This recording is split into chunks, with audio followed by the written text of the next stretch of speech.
saacadihii ugu dambeeyay waxaa baraha bulshada haystay in libaaxii Cali Maxamed Warcade uu ka baxsaday magaalada waxaan la joognaa wasiir Cali Maxamed Warcade waan ku soo dhaweynaa MTV aan ku soo dhaweynaa libaaxa baxsaday tiriis waa imisa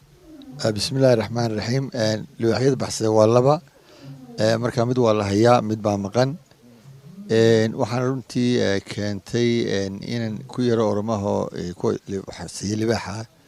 ayaa furay libaaxa dabeedna isagoo hilib siinaya buu galay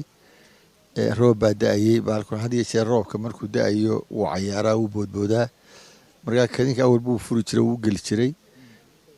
dabeedna roobkii oo shuuxii u haya ayuu baali dabadda u soo boodana way jiireen yarkii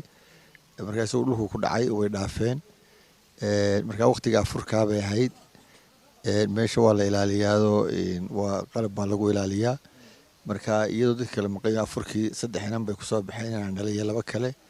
marka marka hore 3 baa baxay labadii kale way xareeyeen mid baa dabeedna cararay kii bay daba yaaceen dabeedna markuu meel dhaxa marayo ayuu gabadh qabtay gabadhii bay ka gooyeen dabeedna xabad bay ku rideenoo way dhaawaceen marka meel wuxuu galay muxuu ahaayay kaynaho jiqa buu galay marka ciidanka qaranka booliiska way soo gurmadeen waxaan la jooga taliye araryuda iyo booliis fara badan oo runtii si wanaagsan oo la shaqeeyay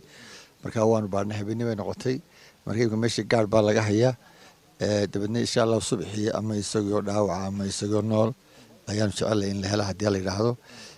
marka dadka waxaan u sheegaynaa in muxuu ahaayay ay guryahooda ku jiraan ilaa subaxii oo aan la soo bixin dadka u dhow xaafadda oo iska ilaaliyaan ciidan badan baana ku jiro daba socda iyo shaqaalihii ilaalinaya walba marka insha Allah in kaana la soo qabto hadii la yiraahdo ama la soo dilo ayaan ku rajaweyn waxa jira dad yow kale oo isticmaalaya muuqaalaan jirin oo libaaxa ka faafinaya kuwaas oo dadka ku cabsi gelinaya libaax yahay dadka maxaa leedahay waa la wada tusoo waan arkay libaaxyada qaar waxa weeyaan kuwii Putin madaxweynaha Ruushka berigii dhawada coronavirus uu ku soo daayay Moscow iyo qaar Kenyaanaho iyo Tanzania oo intay soo bixin magaalooyinka dhex maraya ayay muxuu ahay soo duubeen marka dhul green bay marayaan qaarkood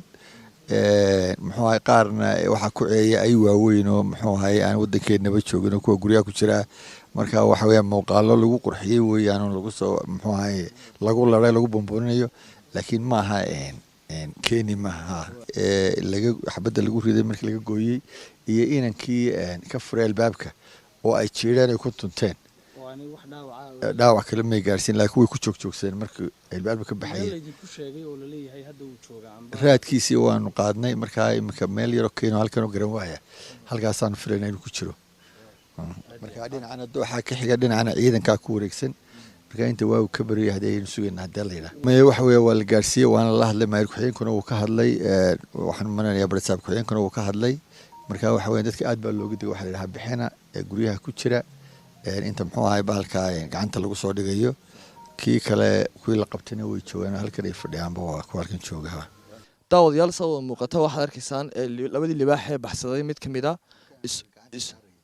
oo kan gacanta saaraya wasiirku isagoo ka baxsaday yahay kala dhaawacay isna wax dhaawacay dadka dhibaatada u geystay iyadoona ciidamada booliisku ay ku daba jiraan kii kalena waa kan sida muuqatanba gacanta lagu hayaa guulad maxamed aadan guulad cunaabi MMTV Hargeysa